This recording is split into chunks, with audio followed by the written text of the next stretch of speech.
seja muito bem-vindo, muito bem-vinda. É um prazer recebê-la aqui. Esse é o nosso primeiro episódio, que está só começando e hoje com presença de muita gente legal aqui no nosso estúdio, gente. Estou muito feliz. Queria começar cumprimentando a Idelma Bocalon. Idelma, seja bem-vinda. Obrigada. A Cristiane Paniza, ao meu lado. Cristiane, bem-vinda. Bem, obrigada. E o Lourenço Menezes veio nos abrilhantar com uma presença masculina aqui para dar uma quebrada. Bem-vindo, Lourenço. Tá inserido aqui com vocês. Na falta daquele café, o que a Delma trouxe pra gente. Ah, que ótimo. Claro, né? Tem que dar uma... Tá tudo espalhado aqui. Eu vou coar, achei bonitinho. Que graça, gente. Você viu? Ó, que graça. Trouxe até pó. Que ótimo. Mas é cenográfico ou é de verdade? Não, de verdade. Ela trouxe pra gente tomar mesmo. Que delícia. É do podcast. Tem água quente aqui, ó. A Delma trouxe até água quente. Olha! Eu, como pessoa organizada, na verdade, viciada em café, dei uma... Eu também. Dei uma organizada pra isso funcionar aqui. Cafeinada. Daqui um pouco a gente precisa de um cafezinho, né? Eu acho. Pra continuar a conversa, né, Cris? Conversa, isso aí.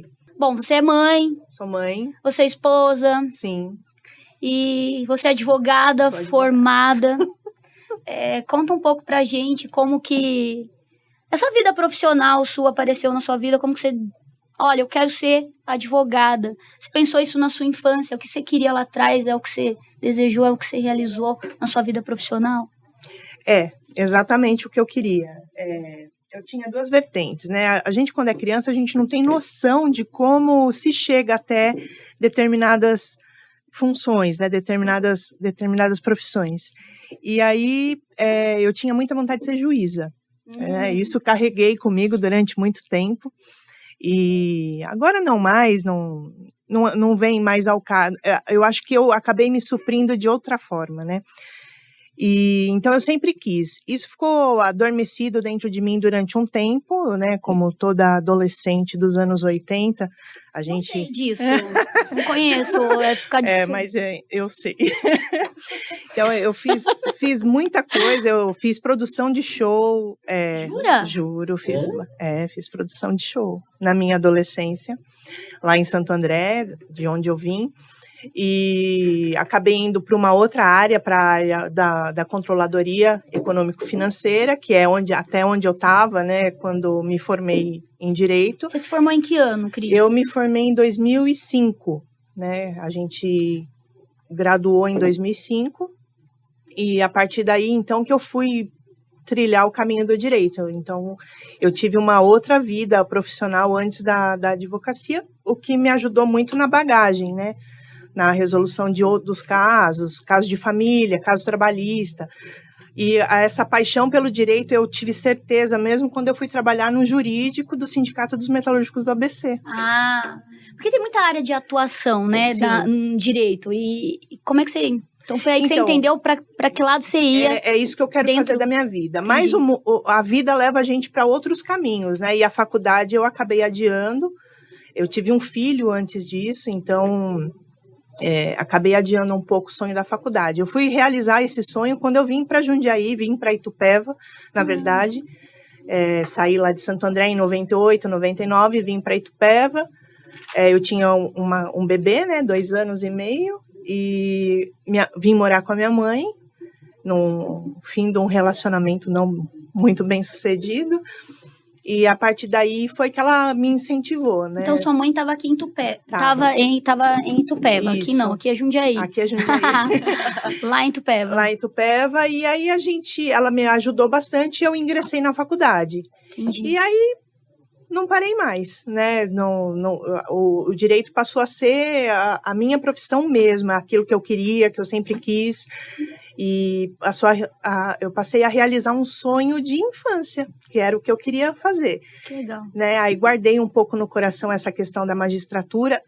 Falar para você que eu já me inscrevi em vários concursos e nunca fui fazer um concurso da magistratura, por motivos outros, né? Cris? Então, eu acho que, na verdade, é o grande medo de não conseguir, entendeu? Então, chegava no dia, me dava tudo que você pode imaginar. Desde o branco, corpo sabota, o corpo me sabotava. Eu falei, eu tô bem assim, eu tô realizada, né? Eu não preciso passar por isso e eu vou seguir minha carreira. E aí foi. Comecei... É porque é difícil quando a gente precisa provar através de uma prova real e concreta para alguém, que os nossos saberes, eles são vários, né? Estão ali, né? Exato. E realmente, né? Quantos casos de adolescentes que estudam, são maravilhosos, estão prontos pro vestibular, sabem tudo, chega na hora da prova. É porque é um recorte ali, né? Exato, de um momento, de uma muito matéria. Específico, é muito específico. E assim, eu fiquei pensando nisso durante uns bons anos da minha vida. E eu falei, acho que não é isso que eu quero, de verdade. Eu já estou realizada, eu já me sentia realizada. Tanto que se fosse de fato um sonho, eu teria corrido atrás, como eu corri de fazer a faculdade de Direito. Né? Então, naquele momento eu entendi que não é isso que eu quero, eu vou me dedicar para outras situações. Foi isso. Eu acabei indo trabalhar na administração pública, né, lá em Itupeva mesmo. Foi meu primeiro contato com a administração pública, foi meu primeiro contato com o direito eleitoral. E eu vi que eu gostei. Eu gostei do direito público. É dinâmico, né? É muito dinâmico e muito interessante também, né? E não é um nicho muito divulgado, né? É um nicho ainda que não tem muita gente. Se você olhar para outras vertentes do direito hoje, direito civil, direito de família, direito trabalhista, ele está saturado de profissionais.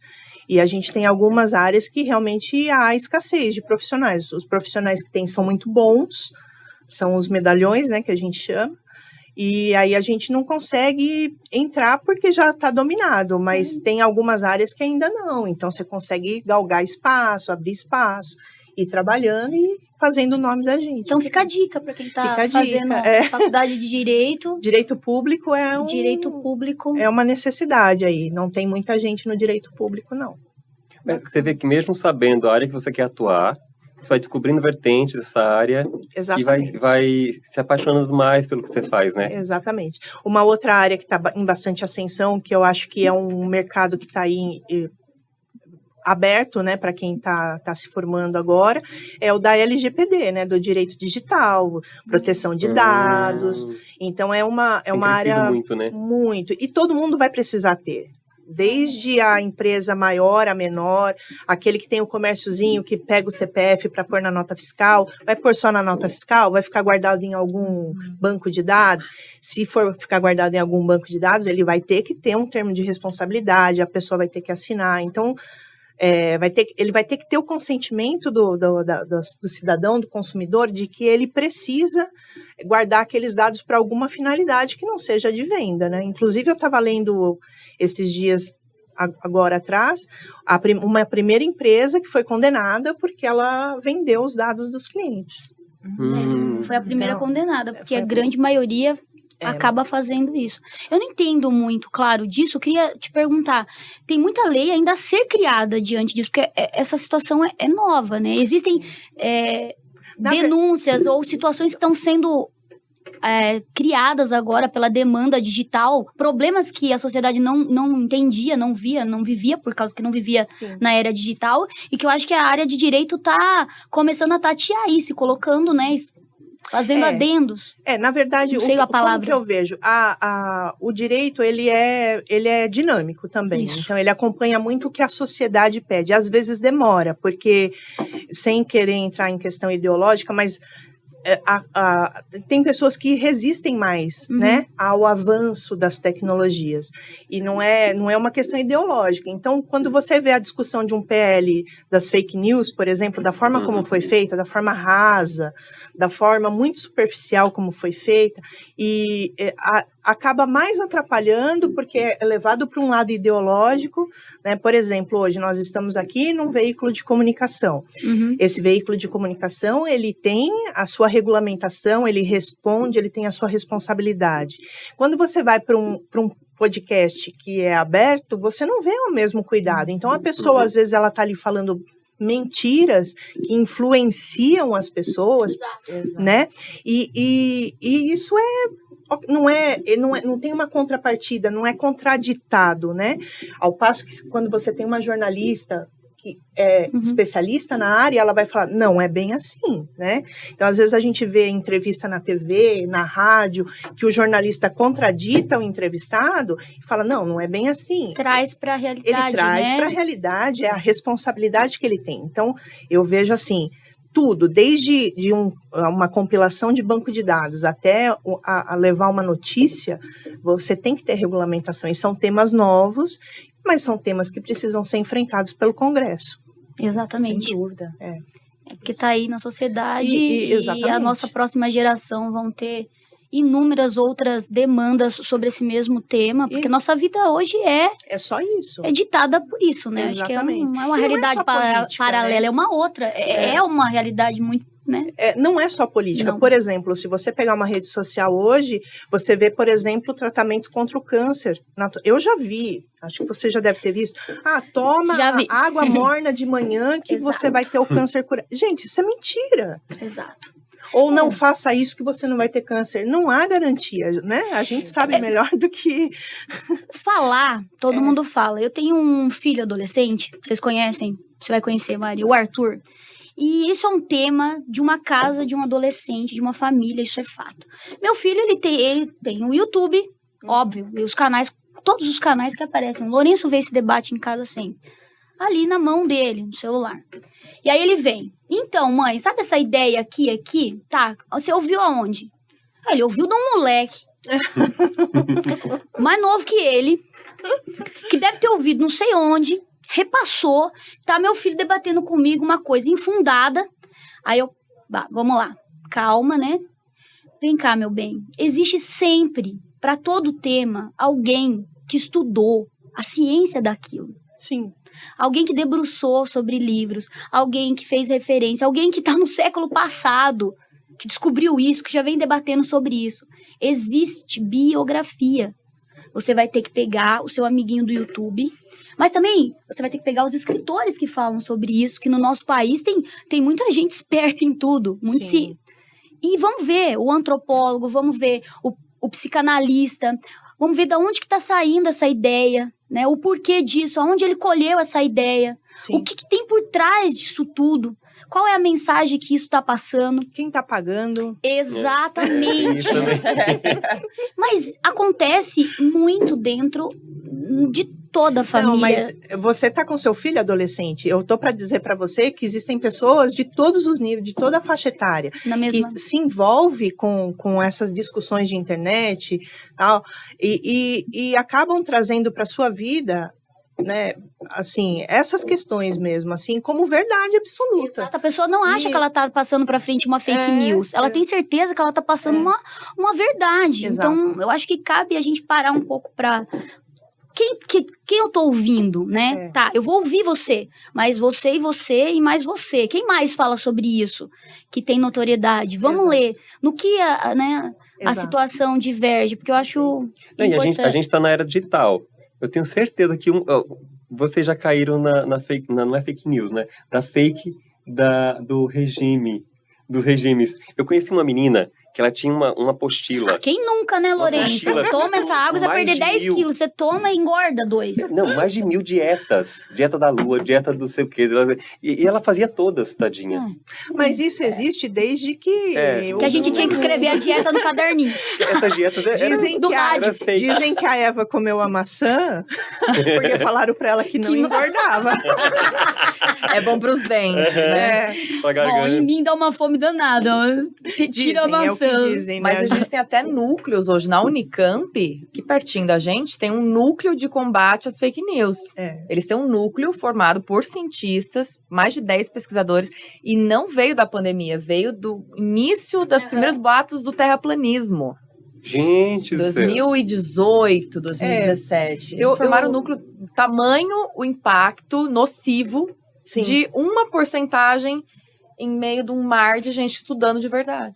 Uma mentira que não é combatida. Exatamente. Tem um barulho gigante. Eu vi eu fiz um estudo agora na minha pós-graduação sobre desinformação, né? Após do direito eleitoral, imagina. Foi o must, né? Foi o assunto. Teve pano pra manga. Teve pano pra manga. E assim, há indícios de que tudo nasceu naquela questão da dicotomia nas eleições americanas. Foi lá que nasceu a fake news, né? Então, eles remontaram, os cientistas remontaram até essa época e vieram recontando essa história, e acabou que acabou chegando aqui no dia a dia de hoje. Então, na verdade, eles nem adotam mais essa terminologia de fake news, né? Desinformação. Porque é uma verdade, existe um fundo de verdade alterada. Exato. Então, não é uma notícia falsa, é uma notícia verdadeira, com um aspecto distorcido. Que chega como se fosse muito verdade. E para aquela pessoa faz muito sentido, né? Então, às vezes a pessoa recebe, ela fala, não, mas eu vi o ministro, eu vi o presidente, eu vi fulano, eu vi o jogador, eu vi, isso aconteceu. Só que a verdade está daquele jeito distorcida. Exatamente. Né? Exatamente. Então, hoje o juridiquês, a terminologia jurídica caminha para desinformação e não mais a fake news. Ótimo. E o que a inteligência artificial tá acelerando esse passo, né? Porque, gente, qualquer pessoa pode ter o rosto de qualquer pessoa na internet. Não, tem que ter um cuidado tremendo, né? Os filtros transformam você em qualquer pessoa, com a sua voz, com o seu rosto, com as suas expressões, imagina isso. Tem que ter um cuidado e, assim, eu acho que as plataformas elas vão ter um papel importante nisso para classificar o que é inteligência artificial, o que não é inteligência artificial, o que é desinformação, o que não é desinformação, né? E a grande imprensa tem esse papel também, né? De agir, de combater e trazer a informação verdadeira com responsabilidade e debaixo das regulações que existem já previamente. Sem dúvida. Legal. Você viu que nós partimos da minha carreira. Não, olha onde a gente chegou, né? Para desinformação, né? Mas que legal, né? Desinformação. Aproveitar que tem uma advogada aqui pra esclarecer pra gente. Mas ela cobra honorário, viu, gente? Vai devagar, porque isso aqui é um podcast. Não dá pra trabalhar de graça, né? Eu tinha um professor que ele falava, consulta na rua tal.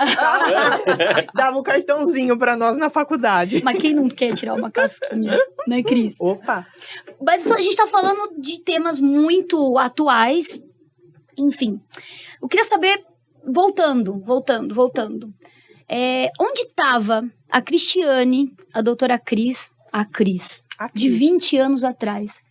O que você estava fazendo, Cris, há 20 anos atrás? Conta pra mim. 2003, eu estava preparando meu casamento. Não creio. Isso significa ser casado há 20 anos.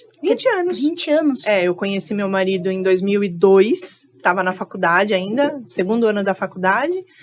Em 2003 a gente casou. Então, essa época eu estava trabalhando. Tava lapidando o bambolê. Tava. Tá, ó. Tava aqui, ó. Só preparando o laço. O laço.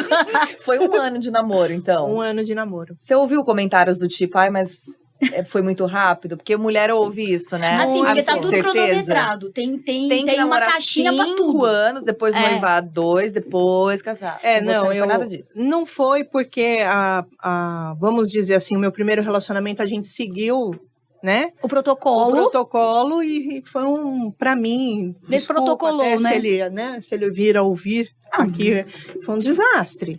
Então, quando eu senti no coração que era a pessoa e ele também sentiu, né? Não tenho que mergulharam. Não tem. Fomos embora. Sem saber nadar. Só fomos. Não é maravilhoso E estamos aqui até hoje, firme e forte. Legal. E aí dele. No debate constante. Debate constante. No debate sempre. Constante, né? Na lapidação. Da vida. Eu costumo dizer que o relacionamento entre homem e mulher é um desbastar diário, né? Você se desbasta, você não é uma coisa constante. Então, sempre vai ter aqueles espinhinhos que você vai...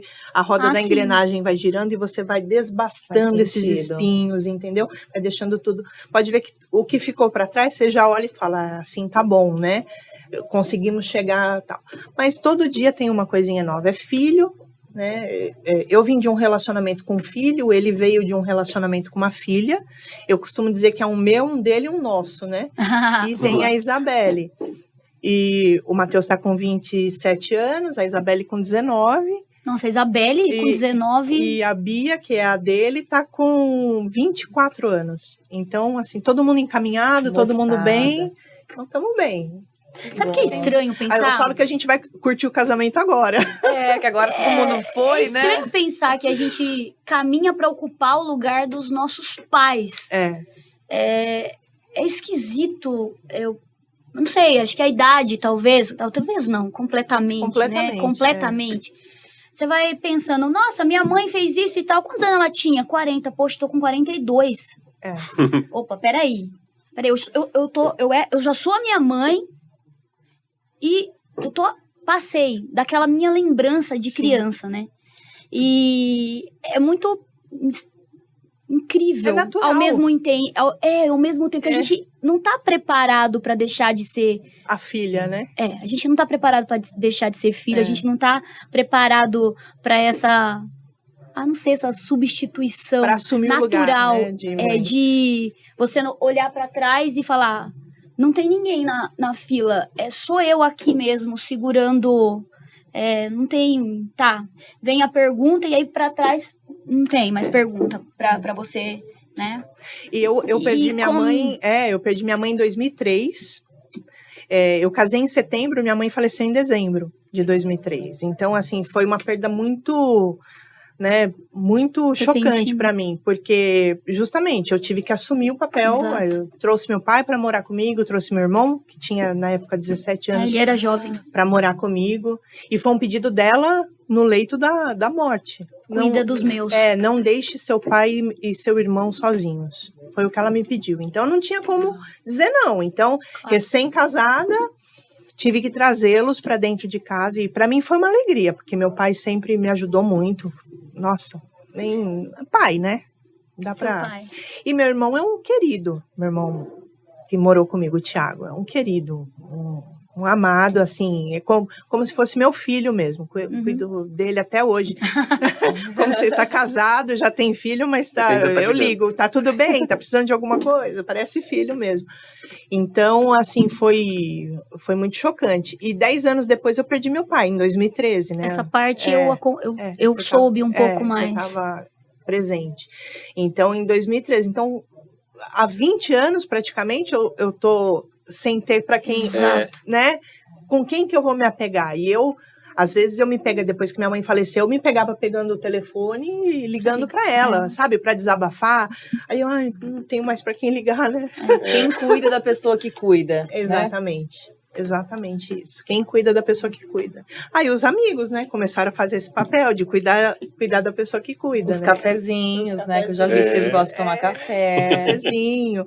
E assim a gente veio, né? E é muito... Acho que a gente cresce muito no sentido da palavra. Eu acho que crescer é lidar cada vez mais com sentimentos que a gente não experimentou. E a gente passa a experimentar, viver isso. Sim. É experimentar o mesmo sentimento de uma maneira diferente e novos sentimentos. E essa experimentação aí, porque eu acho que a gente acaba sendo criado com a ideia de que as pessoas não morrem. A gente não morre. Tem algum autor que fala disso, eu acho que não sei se é o Guimarães Rosa, vou ter que me corrigir. E quando a gente entende que existe, de fato, essa ruptura, e ela não tá fora, ela vai acontecer com a gente, é complicado organizar esses novos sentimentos. Eu acho que você precisou de coragem para fazer isso. O que mais você precisou? Sempre. Coragem. Sabe aquela frase, se tá com medo, vai com medo mesmo? Foi bem assim. Sei bem. Então. Sei bem isso. Então, o medo acho que é uma constante na vida da gente, assim, de todo mundo, entendeu? Acho que as situações inusitadas que a gente não espera que aconteçam geram medo, uma nova proposta gera medo, né? Então, assim, por que eu não prestei nenhum concurso para magistratura ainda? Porque eu tive medo, né? E eu falei, eu vou deixar o medo falar mais alto. Eu tô bem aqui por enquanto, né? Tô ocupada tendo coragem com tantas outras coisas, porque... E a magistratura... porque não é uma coisa só que você faz. Eu não vou me desgastar enfrentando esse medo. Exato. Esse medo eu vou deixar para lá e tá tudo bem assim. Então, tá certo. Foi mais ou menos isso que aconteceu, entendeu? Nessa questão. Então, acho que medo, coragem para poder enfrentar os medos que a gente tem, e uma boa dose de cara de pau, né? Só vai, né? Só vai. Eu não sei você. Deixa acontecer. Eu não sei você, mas às vezes as pessoas, poucas, né, olha pra mim, nossa, mas você tem coragem. Fala assim, não tenho coragem. Por favor, pode me mimar? Por favor, pode me dar um colo? Pode entender que eu sofro também igual? Não é porque você tem um posicionamento... Exato. Isso, você é muito forte. Realmente, a gente é obrigado a ser. E que bom que a gente teima em ser. Porque se a gente não teima em ser, a gente não consegue. É uma teimosia. Mas isso não tira a gente do lugar de sofrimento. A coragem, Exato. ela faz você atravessar. Mas ela não te tira da dor. Ela não te tira do luto. Não. Ela não te tira de absolutamente nada. Eu digo isso por experiência. Perdi meu pai, perdi uma grande amiga. E é isso. E às vezes... Ser corajoso, uma desvantagem danada pra gente. Sim. Porque você fala assim, não, pra que eu vou agradar a Cris? Ela é corajosa, ela é forte, ela não precisa de uma palavra minha, ou talvez E as pessoas, eu acho que criam um pouco de... Eu não sei se eu tô correta nisso, é o que eu sinto. Cria um pouco de barreira, sabe? Parece que você é absoluta no que você... Né? Exatamente. Enquanto você tá só se virando com a tua própria vida. É isso. Enquanto você tá só... Migalhos. Exato. Enquanto você tá só sendo feliz pra dar exemplo de felicidade pro seu filho, porque exemplo criação, educação. Exatamente. É só isso, né? E eu vejo muito isso em você, Cris. Que bom, eu posso estar aqui com você, eu posso dizer um pouco do que eu vejo. Que bom. E eu queria saber o que mais te dá saudade de tudo isso que você viveu. Porque as minhas saudades, elas me doem. Mas elas também me alimentam. Queria saber se pra você é isso. O que você mais tem saudade da sua mãe, do seu pai? Eu tenho muita saudade da minha mãe, da fé dela, né? Então, quando eu me converti, eu sou cristã, sou crente, né? Sou convertida ao Evangelho de Cristo. E quando eu me converti, eu estava passando por uma situação muito ruim. A gente tinha perdido algumas coisas financeiramente, né? Estava num período não muito bom da minha vida, porque eu tive vários desses períodos da minha vida, né? E aí, estava passando por essa dificuldade e eu me lembrava muito da minha mãe. A minha mãe era uma mulher muito dinâmica, assim, ela era atirada, ela era ousada, ela não tinha tempo ruim. Se precisasse vender salgadinho na rua, ela ia vender. Dá-se um jeito, né? Dá. E ela tinha uma disponibilidade, assim, para dizer assim, viu, vai ficar tudo bem, levanta a cabeça. Não é tão grande assim esse tombo, né? A faculdade, ela falou assim, viu, vai estudar, fica com o Matheus, mãe, mas eu vou deixar meu filho, vai ser nova, vai viver sua vida, vai reconquistar outra pessoa, vai se refazer. Então, assim, quando eu perdi minha mãe e eu passei por tudo isso, eu sentia muito falta disso, dessa fé que ela tinha. Dessa voz também, né? Eu encontrei a pastora Beth, que é a pastora da minha igreja, e falei, elas eram muito amigas. E eu falei, pastor, jura? Muito amiga. A minha mãe se converteu com a pastora Beth. Um beijo, pastora Beth. Nossa, amo. Aí eu falei assim, pastor, eu sinto falta da minha mãe. Faz alguma coisa, né? Eu sinto falta dela, sinto falta da fé que ela tinha. Ela falou assim, vem cá, sabe? Me pegou pela mão, me levou, e ali eu me converti. Foi uma experiência muito, muito necessária para mim naquele momento. E do meu pai, então eu sinto muita falta da fé da minha mãe. E do meu pai, eu sinto falta da sabedoria que ele tinha. Desculpa. Imagina. Meu pai era um homem muito sábio.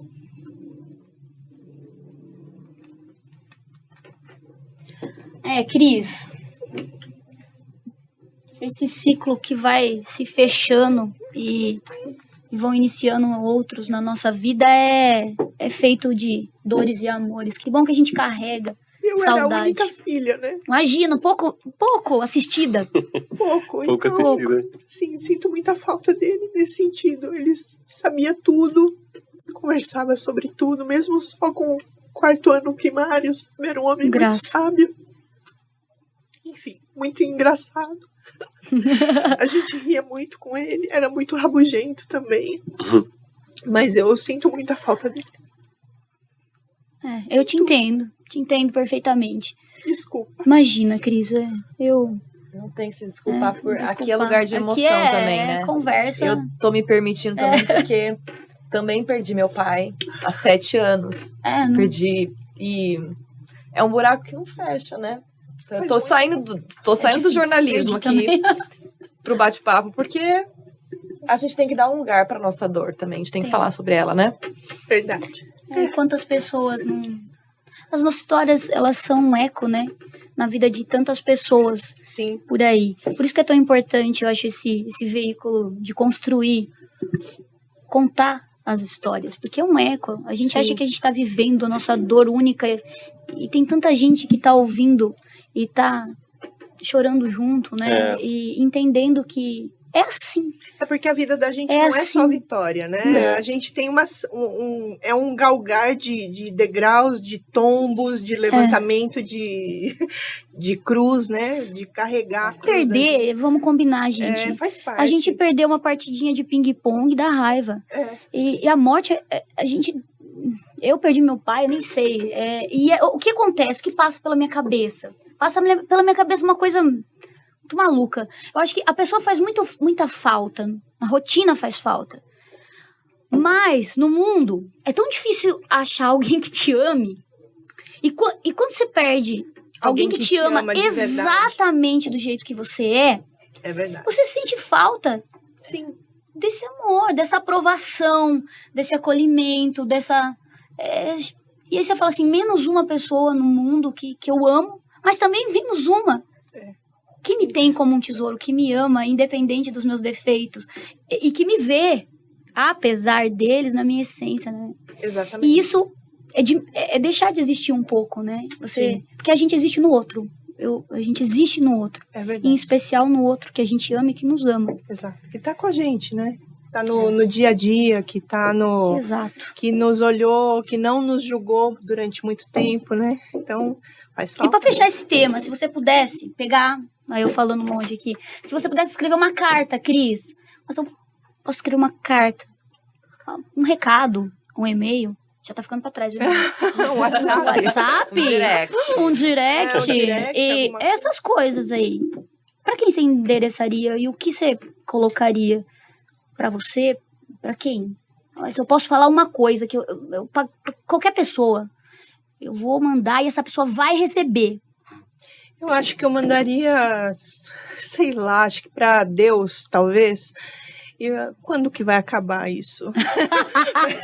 Né? Só pra gente ter mais esse programa. Vamos dar uma organizada. Tem que adiantar umas coisinhas, né? Isso. Aí eu acho que eu mandaria pra ele, falar assim, então, só uma prévia, né? Vai demorar muito, uns 10 anos, só pra colocar a casa em ordem. Mas você se desesperar à vontade, né? Porque se ele mandar esse recado pra eu sou extremamente... Você não me conta, faz esse favor. Eu não tenho maturidade pra saber. Eu acho que eu encararia bem. Eu não tenho. Eu acho que eu encararia bem. Eu sou extremamente controladora, né? Mas... Não sei. Sério? Se Cris? Imagina. Ela quer ser juíza. Tanto que quando eu fui fazer a entrevista com anestesista para tomar anestesia geral, o meu pânico não era a cirurgia, não era a doença, não era o tratamento, não era ficar sem cabelo, não era. O meu pânico era, eu vou ficar na mão de quem? Uma organização que você vai perder na hora que você dormir ali, no instante que você tomar aquela anestesia. O controle. O que vai acontecer enquanto eu tô dormindo, entendeu? Aí o médico olhou pra minha cara e falou assim, viu, você tem claustrofobia? Eu falei, tenho. A minha fobia era eu acordar na cirurgia com o negócio dentro da boca, sabe? O caninho, tubo, né? O tubo. E eu, doutor, pelo amor de Deus, se eu acordar com aquilo no meio, eu vou arrancar. E ele... Você é controladora, né? Eu não, imagina. Não, eu só tô cuidando da minha própria vida, Exatamente. Do meu bem-estar. Isso é ser controladora. Eu quero saber o que vai acontecer comigo. Fique tranquilo, você vai estar bem cuidado. Mas assim, para quem tem essa dificuldade em se colocar na mão dos outros, é muito difícil. Não, mas é porque você teve que se colocar na sua mão. Você esteve na sua mão que resolver suas coisas. É difícil a gente tirar os vícios que a vida empurra a gente. Porque a gente tem que resolver as coisas. E agora você vai, como assim eu vou dar ali, né? Só pra gente contextualizar isso aqui, eu acho que é uma informação que a Cris tá trazendo. Em 2013, Cris. 13. A Cris passou por uma Você pode muito bem falar. Eu passei por um diagnóstico de câncer no colo do útero, e foi algo assim que, a princípio, todo mundo falou que, olha, não é disso aqui que você vai morrer. Eu falei, ai, que ótimo. Bom, então vamos cuidar, né? Vamos para frente, tal, vamos cuidar. Só que, assim, foi bem chatinho, porque eu tive recidiva 3 vezes do câncer no mesmo lugar. Então, eu tirei o útero, fiz uma esterectomia total, ele voltou na parede. Eu ressequei, fez a ressecção daquela parte, fiz uma radioterapia intraoperatória, ele voltou no osso. Então, assim, como assim, né? Era uma coisa que eu não ia morrer e não vai embora nunca.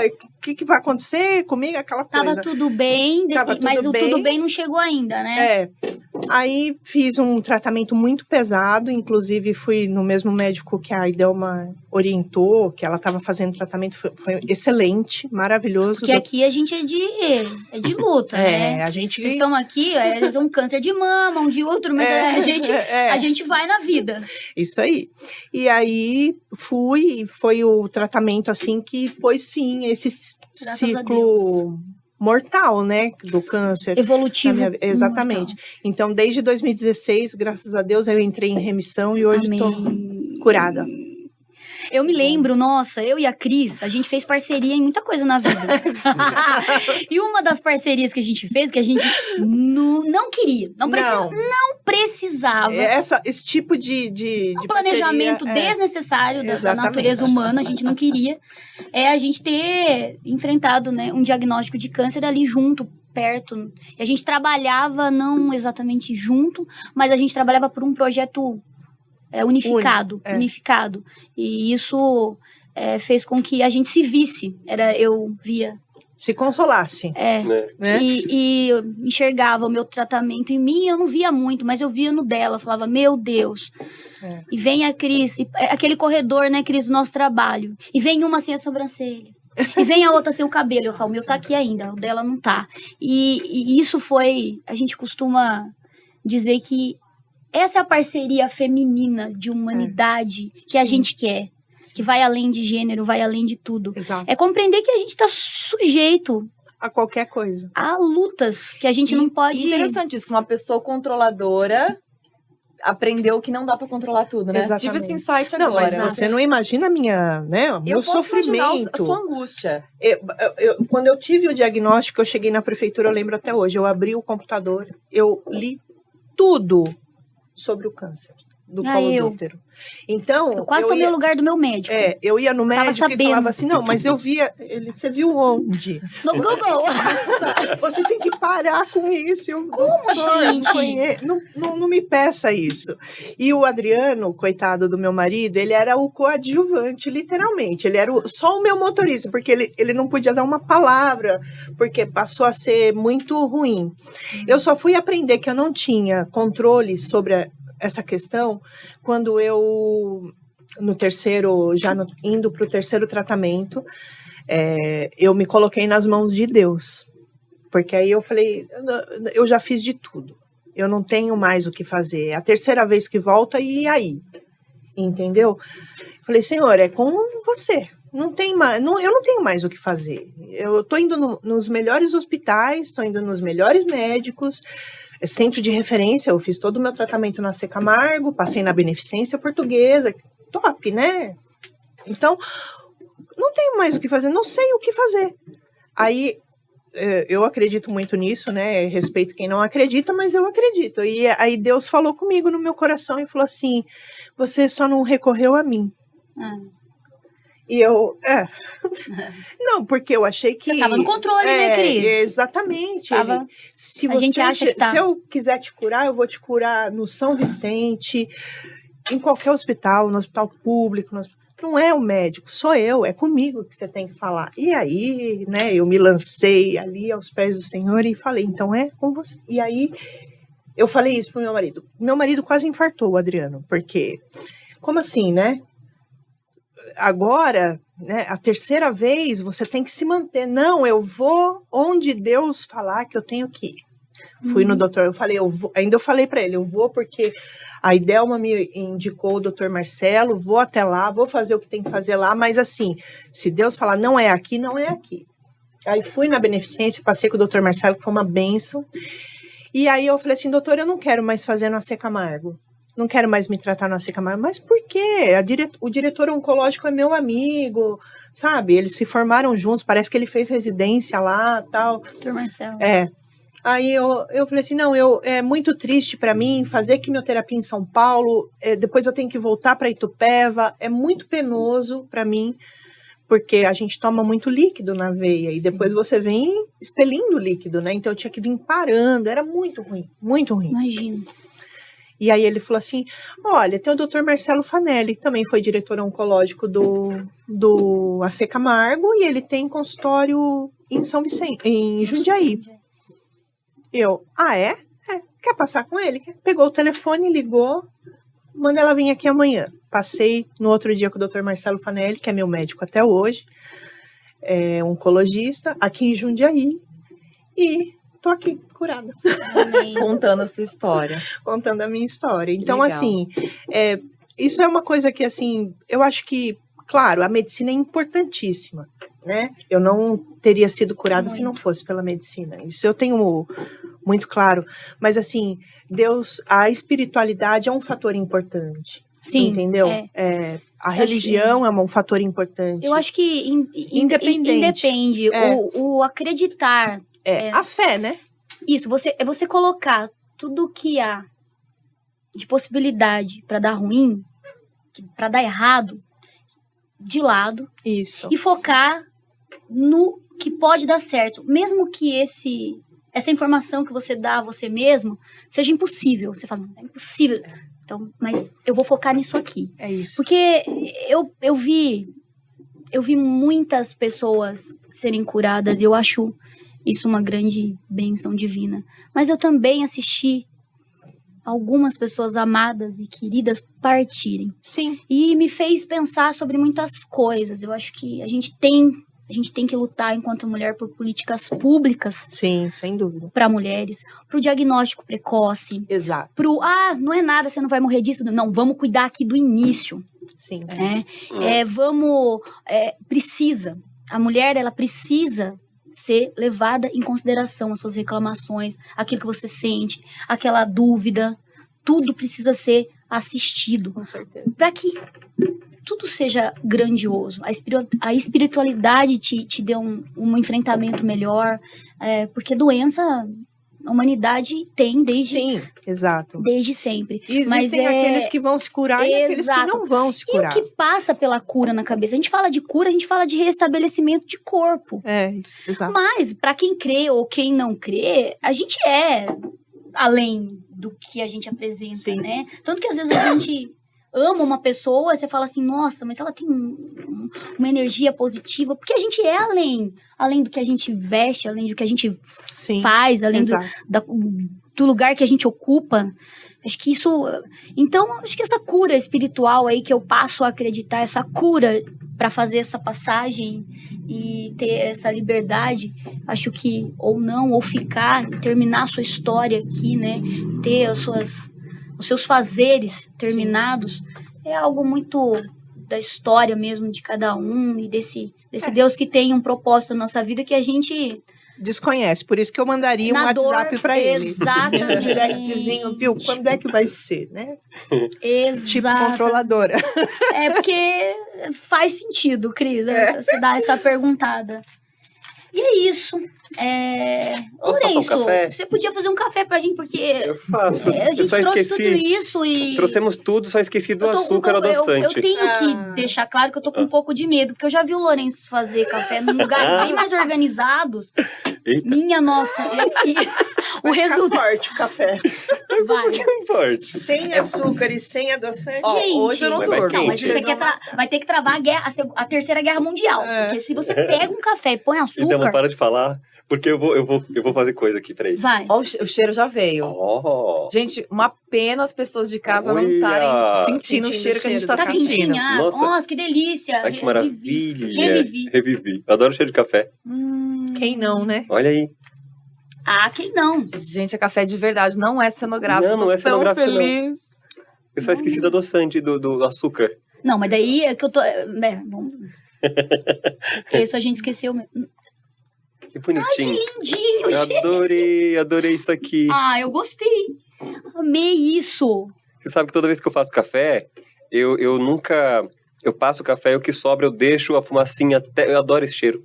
Então, na minha casa, quem fazia o café de manhã era o meu pai. Ah, tá aí outra saudade. É, claro. Meu, você Então, acordar café e ter tem que fazer cheiro de seu família, próprio né? café Não, o café do meu pai era maravilhoso. é uma das coisas adultas mais Maravilhoso. idiotas que existem. Eu adoro. Eu também gosto bastante. Adoro esse café. Inclusive, Cheiro de pão. Que delícia. Nossa, Ah, gente, quando eu vou numa bom. cafeteria que tem a opção coado, eu sempre peço coado. É. Eu gosto também dessas experiências na mesa, né? Ai, fica lindo, muito né? bom, A comida fica mais eu gosto gostosa. também. E... Demais. Eu gosto também. Você sabe cozinhar, Cris? Eu bem? sei, muito bem. Eu cozinho Caramba, muito Cris, você bem. podia me chamar, né? Essa Oh. informação. Se eu não tenho essa informação... Eu cozinho bem, mas eu cozinho, eu não sou Ó, gourmet, chegou a não, nossa tá? encomenda. Não, eu também não sei. Eu sou arroz e feijão. Eu cozinho faço, bem. vai. Que nem ontem mesmo ontem foi domingo, né? Ontem a gente foi almoçar fora, tal, mas assim, no sábado eu fiz um risotinho. É isso que ela não é gourmet. Não, mas eu não sou Eu tenho que gourmet. ler 30 vezes pra fazer um risoto. Aí eu falo, eu sei cozinhar, ninguém acredita em mim. Eu sei, gente, eu criei filho. Eu sei cozinhar. Eu cozinho Que bem. isso? Meu marido gosta muito, assim, meus filhos gostam, minha filha e a Isabelle vai pelo mesmo caminho. A Isabelle Sabe cozinha cozinhar? muito bem. O Muito que você bem. gostaria de saber fazer que você não sabe? O que Não eu de go- comida, da vida. Da Eu, por vida? exemplo, queria ser cantora. É. Inveja também. danada de quem Menina, sabe cantar. Da Ivete Sempre Sangalo, quis. né? Não, pelo amor de Inveja Deus. da Né? inveja. Ainda tem Não, outras invejas também, eu junto canto, com a mas avó. não tenho técnica. Não, eu canto Eu também. até Mas eu fui queria. ver pra fazer uma técnica vocal pra ver se saía alguma coisa. Não, Foi, sério, Cris? fui. Ah, mas é que essa autocrítica que ela tem, essa... Eu olhei e eu falei, o quê? Nunca, jamais na minha Eu vida. odeio me ouvir também. Não, imagina. E a primeira aula foi se grave. Nunca mais eu voltei. Eu não gosto de ouvir os meus áudios. Eu boto um defeito danado nas Eu minhas também. entonações. Mas, gente, eu que sou jornalista há 13 Me conta anos isso. e cantora há 20 praticamente, eu também não gosto de Não ouvir. que a gente tem inveja de você, Mari. Não Não. leve pro lado pessoal. É uma coisa assim... Eu vou sair daqui e vou tomar um banho de sal grosso, mas tô- tudo bem. desejo... Usa uma figuinha assim. Pera Eu nem aí, pensei quando eu falei. a minha pimenta aqui quebrou. Só que... Por favor. Ela Amanhã a Maria... também, Cris, cantora. Cantora, eu não canto bem. Eu sempre quis fazer fotografia. Nunca, assim... Nunca Não, eu consegui, também, as fotos que eu entendeu? tiro, eu boto a Não. culpa na câmera, assim. Eu queria porque ser não fica bom. fotogênica, não sou, deve estar horrível, né?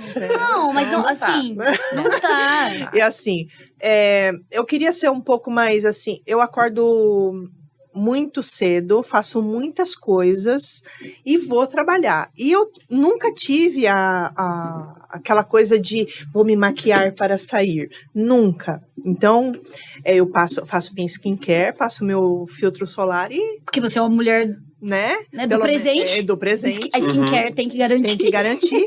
E vou. E agora, assim... Você me surpreendeu, Cris. Você faz Olha. skincare. Faço. Pensa. Mas é um pulo pra passar um lapisinho. Então, eu às vezes passo. Um protetor solar com base, com cor de base. A minha dermatologista passou, Tá vendo?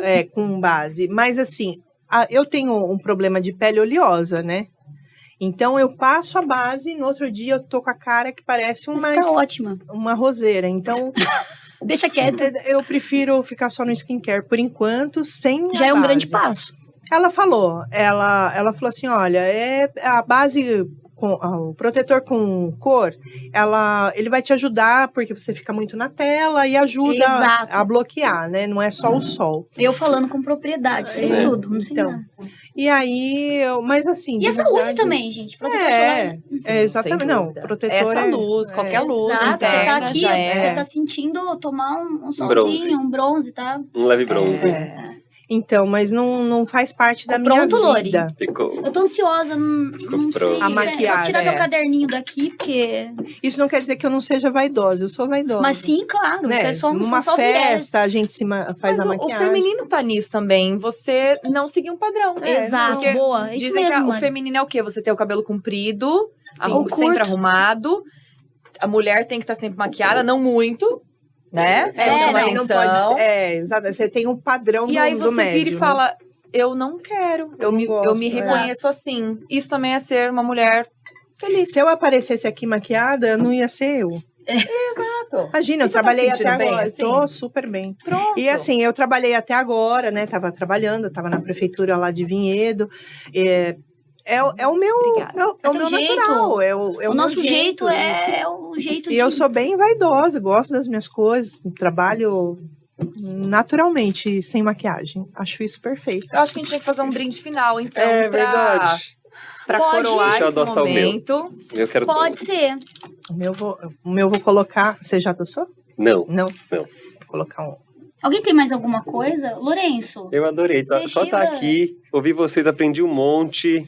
eu vou tomar meu café sem nada, porque eu Eu espero que esteja bom. não tô pra briga. Também. Porque Saúde. Peraí, foi feito com tanto carinho. Ah, essa Saúde. lindinha, essa É xícara. uma graça. Chique, Se né? tiver ruim, Você eu sabe que vou ela comprou falar. só pra trazer pra cá. Ah, mas que você é delícia de guarudo, né? café. Ai, que delícia. Tá Parabéns. Precisa ver Que café é as xícaras esse? da minha casa. É bom, né? Nossa. Como é que chama, Lô? Não sei, alguma coisa da É o roça. café lá de casa, minha filha. A gente botou... Alguma coisa Vocês da aí roça, nos o nome. bastidores. Idealma, eu queria agradecer por você ter Eu que conduzido agradeço esse papo. hoje, que esse podcast seja um sucesso absoluto. Eu Pela amei. sua generosidade, Ai, não, gente, da tô sua sempre aqui. experiência e Chorou. tá aqui com a gente. Eu chorei porque, ai, gente, fora do jornalismo, tô medicada, mas eu tô bem. Tá? A terapia tá em dia. Aqui pode, Aqui pode tudo, né? Pode. E eu tô só Pode de uma tudo. porta aqui do podcast, então eu tô sempre aqui. Eu queria muito agradecer Obrigada. vocês por terem somado com esse bate-papo hoje. Obrigada, de verdade. A gente que agradece. Obrigada, Cris, Eu que por agradeço. você ter topado mais essa. Sempre. Entre sempre, tantas coisas que você sempre que precisar, estamos aqui. abraçou junto com a gente, lutou junto, mas esse bate-papo, mais esse projeto novo, né? Obrigada, Lourenço. Eu adorei que esse café seja o primeiro de muitos. Primeiro de muitos. Né? Espera ver o Lourenço danar falar, vocês vão ver. Ai, que delícia. Sorte, sorte, sorte, sorte. Beijo. Amém. Beijo, Pra você aí gente. de casa, ó, você fica aí que eu vou ficar tomando meu cafezinho junto com os meus novos colegas de trabalho. Você fica esperando o próximo episódio que logo, logo vai estar no ar. Tchau, tchau. Isso aí, gente. Beijo.